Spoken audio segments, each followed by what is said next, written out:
plaanis on, me istutame 3 puud traagiliste sündmuste mäletamiseks ja nende lugude meenutamiseks ja mäletamiseks. See mälestussalu mõte sai alguse Eesti 100 sündmuste raames, kui riigis kutsuti üles, et tehke midagi selle 100. aastapäeva meenutuseks.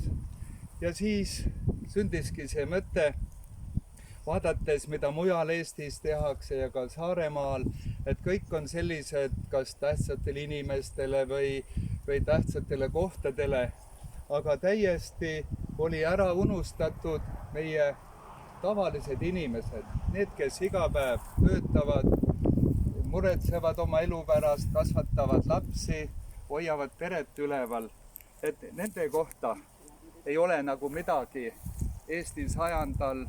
aastapäeval meenutada. Ja Sõrve on oma geograafilise asendi tõttu ja sõdade tõttu sellises kohas, et paraku siin juhtub tavalisest rohkem traagilisi sündmusi, mis jäävad, kui neid ei mäletata, jäävad ajaloo hõngu ja samal ajal iga traagiline sündmus on ju ka sellepärast meelespidamist vajalik, et ei korduks, vähemalt püüaks, et ei korduks.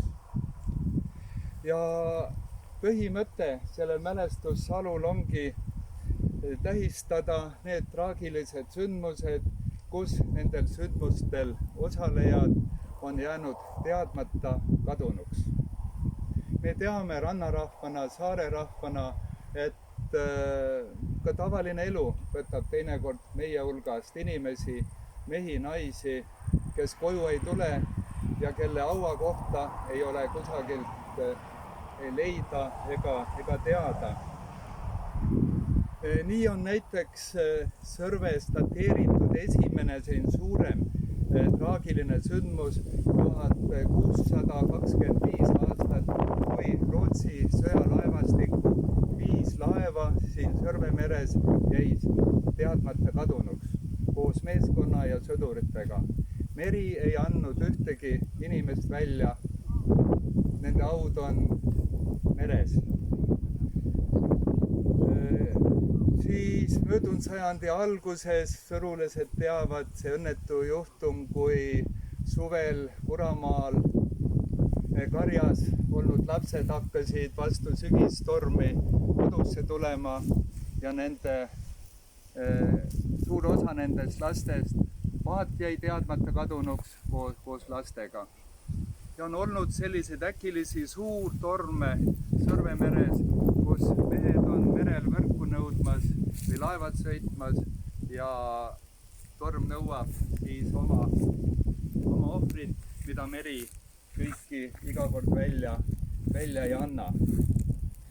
Sõdadest on nii, et näiteks üksi Saksa poolel 1944. aastal Sõrve lahingutes nad ütlevad, siia jäi teadmata kadunuks ligi 3000 meest.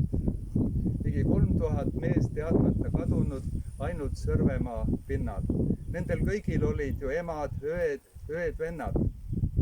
Ja kus nad on?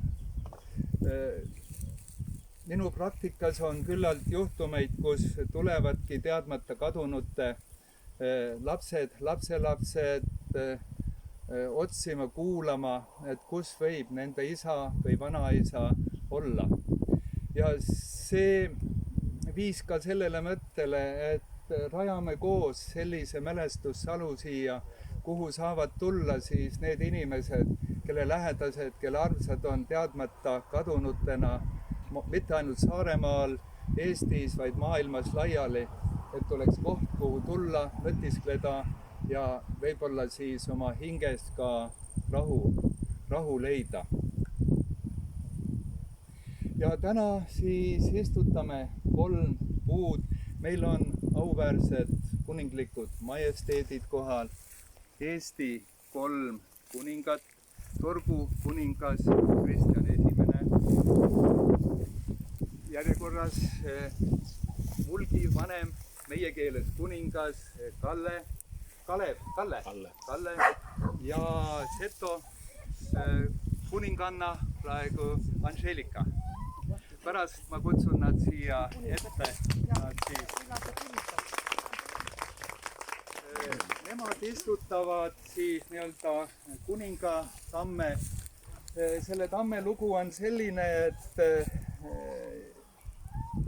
see liik, see on harilik tamm, aga peale jaanipäeva suve päikeses hakkavad ta lehed minema purpurpunaseks. Sellel praegu ei ole, sest ta oli taimlastihedas natuke varjus, aga sügise poole ta lehed on juba rohkem punakad.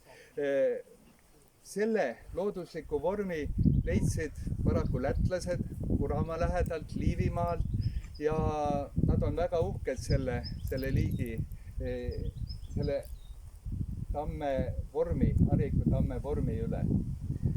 Meil on